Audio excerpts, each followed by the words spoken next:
இன்று அவருடைய சத்தம். எழுதியவர் சகோதரர் சகரியா புனன் அவர்கள். நாள் மே 16. நாம் சிலுவையில் அறையப்படும் வாழ்வே ஆவியில் நிறைந்த வாழ்வு.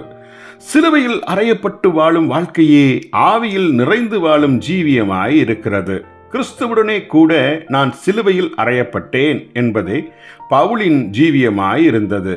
கலாத்தியர் 2:20. சிலுவையின் பாதையே ஆவியின் நிறைவான பாதை ஆகும். இயேசுவை சிலுவைக்கு நடத்திச் சென்றதைப் போலவே நம்மையும் ஆவியானவர் சிலுவையை நோக்கியே எப்போதும் நம்மை நடத்தி செல்வார். ஏனெனில் ஆவியானவரும் சிலுவையும் பிரிக்க முடியாததொன்றாகவே எப்போதும் செயல்படுகிறது. பலகீனத்திற்கும் அவமானத்திற்கும் மரணத்திற்குமே சிலுவை அடையாளமாய் இருக்கிறது. நாம் தியானிக்கும் அப்போஸ்தலனாகிய பவுலின் ஜீவியத்திலும் அவ்விதமே பயமும் கலக்கமும் வருத்தங்களும் கண்ணீர்களும் நிறைந்த வாழ்க்கையையே நாம் காண்கிறோம். 2 கொரிந்தியர் 1:8, 4:8,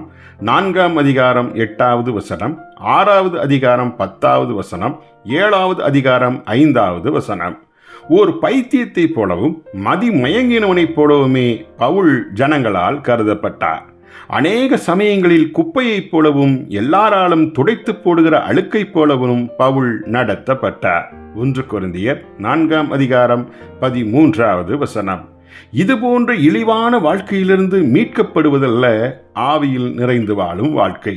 மாறாக ஆவியில் நிறைந்து வாழும் மனிதனோ தேவன் தன்னை மேலும் மேலும் தாழ்மைப்படும் வாழ்க்கைக்குள் நடத்தி முடிவில் தன் சுய வாழ்க்கைக்கு அவர் மரணத்தை கொண்டு வருவதையே காண்பான்.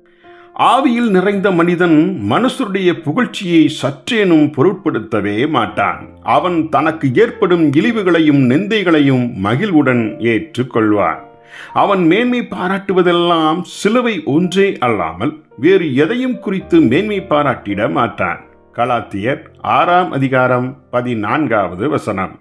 தன் வரங்களிலும் அல்லது திறமைகளிலும் அல்லது தான் பெற்ற ஆழ்ந்த ஜீவியத்தின் அனுபவங்களிலும் கூட அவன் மேன்மை பாராட்டவே மாட்டான். ஆம், சிலுவையில் தன் சுய வாழ்க்கைக்கு தொடர்ச்சியாக மரிப்பது ஒன்றை குறித்தே பவுல் மேன்மை பாராட்டினார். தெய்வீக அன்பின் சின்னமாய் திகழ்வதும் இந்த சிலுவைதான். தேவன் மனுஷர் மீது கொண்டிருந்த தன் அன்பை வெளிப்படுத்திட இந்த சிலுவையிலேதான் இயேசு மனுஷருக்காய் மரிக்க வேண்டி இருந்தது. ஜெபிப்போமா. பரமபிதாவே, சூழ்நிலைகளில் எங்களை தாழ்த்தி மெய்யாகவே சிலுவையில் அறையப்படும் வாழ்வே எங்களின் மேன்மையாயிருந்திட உதவி புரியும். இயேசுவின் நாமத்தில் ஆமேன்.